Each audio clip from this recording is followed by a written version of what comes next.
Ta-ding! He's purring. Hi guys, this is episode 2 of Unfiltered with D. I was supposed to show you Cassie because she's got a soft collar that looks like a sunflower, but she's like that. So you just have to suck it up with Cosmo now. Hi, it's D and Cosmo. And today we're talking about something a lot of people notice but rarely talk about honestly. Why so many AFAM-Filipina relationships fail. We're talking about 90%, or at least feels like 90%, based on how many couples break up, divorce, cheat, or end up miserable because expectations didn't match reality. So instead of sugarcoating, let's talk about the real reasons these relationships fall apart. Culturally, emotionally, financially, and sometimes even morally. And don't worry, this isn't a blame the Filipino or blame the foreigner video. This is about understanding each other better. And by the way, if you're new to the Philippines, you might not be familiar with the term affam. Affam is a Filipino slang which means a foreigner assigned in Manila. But today, people just use it to mean any foreign guy in the Philippines. So when I say AFAM-Filipina relationships, I just mean relationships between foreigners and Filipinas in general. Let's get started. Now, one of the common reasons I could think of why any relationship, both locals or both Filipinos or AFAM-Filipina relationships fail is that they usually start with fantasy and not reality. They set these expectations and they enter the relationship with the wrong reasons. Most AFAM-Filipina relationships start online, and that's totally fine. My fiance and I met online. But the real problem is the fantasy both sides build before they even meet. And a lot of people enter the relationship with the wrong intentions. And these intentions are usually crooked, unrealistic, or not genuine at all. Some foreigners come in thinking the Philippines is a romantic paradise, where Filipinos are naturally obedient, submissive, or endlessly grateful. They imagine a relationship that's effortless, peaceful, and drama-free simply because it's in Asia. Meanwhile, on the other hand, some Filipinas enter the relationship expecting the foreigner to be their escape, either from poverty, from a difficult family, or from a toxic ex. Not necessarily because they're in love, but because they badly want a new life. But then reality hits. Culture shock happens. Money becomes a real discussion or problem. And language differences make communication harder, especially if either of you don't have a great command in English. Family expectations suddenly feel heavy. And that's when both sides realize the truth. The relationship wasn't built on compatibility. It was built on imagination. Two people trying to love each other while holding on to fantasies that were never even realistic to begin with. Another reason is that there are a lot of wrong expectations about Filipinas. Let's be honest, a lot of foreigners come in with outdated ideas about Filipinas, stereotypes, or expectation. Some still believe Filipinas are naturally obedient, submissive, quiet, and will just follow whatever the man says. I'm sorry to burst your bubble, but no. Some Filipinas are very opinionated, hardworking, strong, and loud when they need to be. Take it from me, my mother and my aunts were loud. My cousins and I tease them sometimes that they're machine guns because they can get really loud. Modern Filipinas are not passive stereotypes some foreigners imagine. And when they realize their partner actually has a mind of their own, they feel tricked. Not because she changed, but because they expected the wrong thing. And reason number 3 is that Filipinas expect a provider, not a partner. On the other side, some Filipinos go into these relationships expecting full financial rescue. Not all, but many. They want a man who pays bills, supports their family, and gives them a stable life, which I don't see any problem with, especially if the man has a provider mindset. But sometimes the foreigners just want love, not to be an ATM for 10 people. It's fine if he wants to provide, but it's different. It's a different story when he's suddenly providing for the whole community, you know?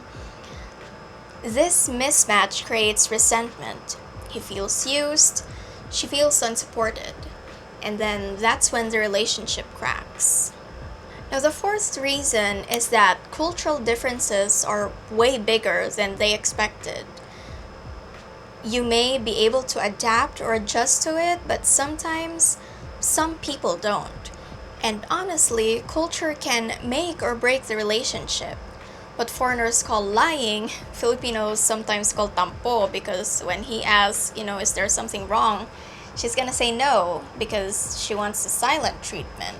And that could count as lying. What foreigners call boundaries, Filipinos call disrespect. What foreigners call interference, Filipinos call family involvement. What foreigners call nagging, Filipinos call communication. And the biggest gap, Filipinos grow up in a collectivist, family-first culture. But foreigners grow up in an individualistic, independence-first culture. And those worlds collide hard. Now, the fifth reason is that finances become a silent war. Money destroys relationships everywhere, but even more here. Some foreigners want to settle down in the Philippines because it's cheaper, and that's the first reason they moved here in the first place.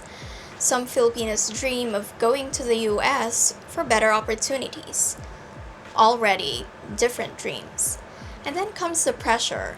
Can you help my family? Can we send money back home? Can you support us if I stop working? If they don't talk about finances early, the relationship slowly suffocates. Reason 6, and probably the most common reason, the relationship moves too fast. Many AFAM-Filipina couples meet for 1 week and start planning a wedding the next. Some get engaged on the first visit, and some move in together immediately. Quite guilty here. That intensity feels romantic, but it hides incompatibilities. Fast love creates shallow roots, and shallow roots don't survive storms. Reason 7. Jealousy, insecurity, and social pressure. Jealousy and insecurity play a huge role in why AFAM-Filipina relationships fall apart. And it has nothing to do with age gaps, it's the context of the relationship.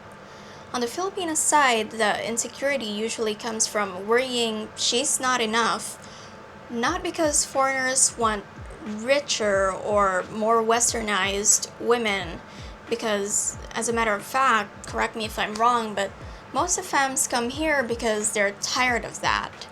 But because many Filipinos grow up in a culture where beauty, status, and desirability are tied to comparison. So they worry about being replaced by someone prettier, younger, or simply someone foreign men might meet along the way. And that actually happens a lot more than you guys think. On the foreigner side, the insecurity comes from something different. Fear of being used, cheated on, or monkey branched. And yes, this happens. Because if someone enters the relationship for survival or for money instead of love, they will always jump to the next better opportunity. And then we add society. People stare, people gossip, people assume the worst, she's a gold digger, he's a sugar daddy, green card hunter, or he's just here for fun.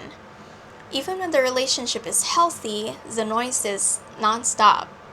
And if the couple doesn't talk about everything openly and build real trust, the relationship gets slowly eaten alive by insecurity and outside judgment long before it ever has a chance to grow. Now let's go to the eighth reason. Family can make or break the relationship, especially here. In the Philippines, you don't just date someone, you date their entire family. And I know you've probably heard that from a lot of vloggers or YouTubers, and I'm telling you, it is very true. A supportive family can help a relationship thrive. A demanding family can drain it dry. The foreigner may feel overwhelmed, the Filipina may feel torn, and it's gonna come out as a loyalty to my family versus loyalty to my partner. And if boundaries aren't set early, resentment builds fast. Now, the ninth reason is one of the most important reasons that you would want to do or discuss, especially if you want a long-term, serious relationship.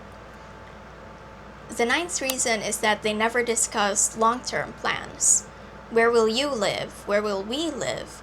Will she work or be a housewife? Will you have kids? How will you handle finances? Will you live in the US or the Philippines? And 9 out of 10 couples never talk about these things clearly on the onset of the relationship. They assume love and chemistry will fix everything, but I'm sorry, but it won't. And the 10th reason is some enter with hidden motives. Let's be honest. Some Filipinas lie about being single, and I know you have heard of this from other people that they would actually be married or they would have a boyfriend and then they would take you on.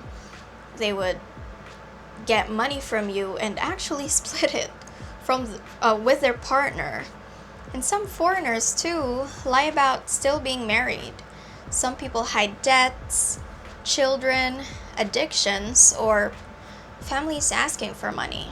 And yes, some Filipinas lie about being on the pill to try to have a child with you and try to tie you down because you're a foreigner. It's not everyone, but it happens. When a relationship begins with secrets, it usually ends with a heartbreak, and time wasted, and money wasted as well. So, does this mean AFAM-Filipina relationships don't work? No, not at all. Many relationships are beautiful, healthy, and long-lasting. We have met a lot of AFAM-Filipina relationships that are very happy and genuinely healthy. But they work because both people enter with clarity and not fantasy. They have realistic expectations of each other and they communicate clearly. They probably talk about everything without filters. The relationship should have respect, not assumptions. Real communication, not stereotypes. If you're planning to be in a cross-cultural relationship, it can be one of the most rewarding experiences in life. But it has to be built on honesty, maturity, and teamwork. So that's it, guys. This has been Dee. Thank you for watching, and if you want more real talk like this, please subscribe and let's keep learning together. Bye-bye! To get pregnant and... Ooh, Cassie. Somewhere in the crowd there's people... Araga!